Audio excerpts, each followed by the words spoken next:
భయపెడుతున్నాడు. చాలా కష్టమైంది, చాలా ఇబ్బంది ఉండదు, ఏం కష్టం లేదు. నేనేమంటానంటే ఇష్టపడిన పనిని కష్టపడి చేస్తే నష్టపడేది లేదు.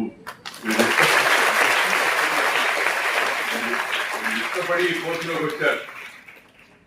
ప్రజాసేవ చేయడానికి, మనం జన్మించిన జన్మను సార్థకం చేసుకోవడానికి ఒక మంచి వృత్తి ఏంటంటే వైద్య వృత్తి. నేనేమో న్యాయవాదిని. న్యాయవాదులు సంగతి మీకు తెలుసు కదా, న్యాయం పక్క వాదిస్తారు, అన్యాయం పక్క వాదిస్తుంటారు. కేసు వస్తే చాలన్నాడు ఎవరైనా.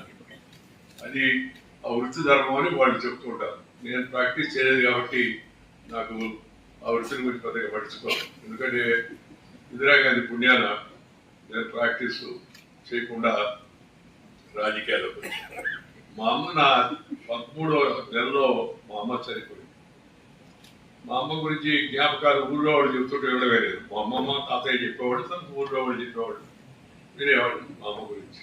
మా అమ్మ నన్ను పెద్ద వకీలు కావాలని కోరుకుందట. సరే, ఆ కోరిక మేరకు నేను లా చదివాను.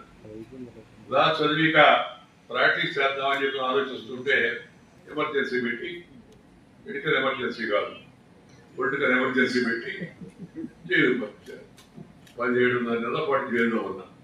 జైల్లో ఉన్నప్పుడు నిర్ణయించుకున్నాను, మనం ఈ న్యాయవాద వృత్తి కాదు, ఇలాంటి అన్యాయంగా అక్రమంగా రాజ్యాంగ వ్యతిరేక శక్తులకు వ్యతిరేకంగా పనిచేయాలా, అందుకని రాజకీయాలకు రావాలనుకొని రాజకీయాలకు వచ్చాను. వచ్చి అనేక స్థాయిల్లో అనేక పదవులు అధిరోహించేటికి అవకాశం వచ్చింది. ఈరోజు ఈ యొక్క ఎన్ఆర్ఐ అకాడమీ మిగతా విషయాలు మాట్లాడారు.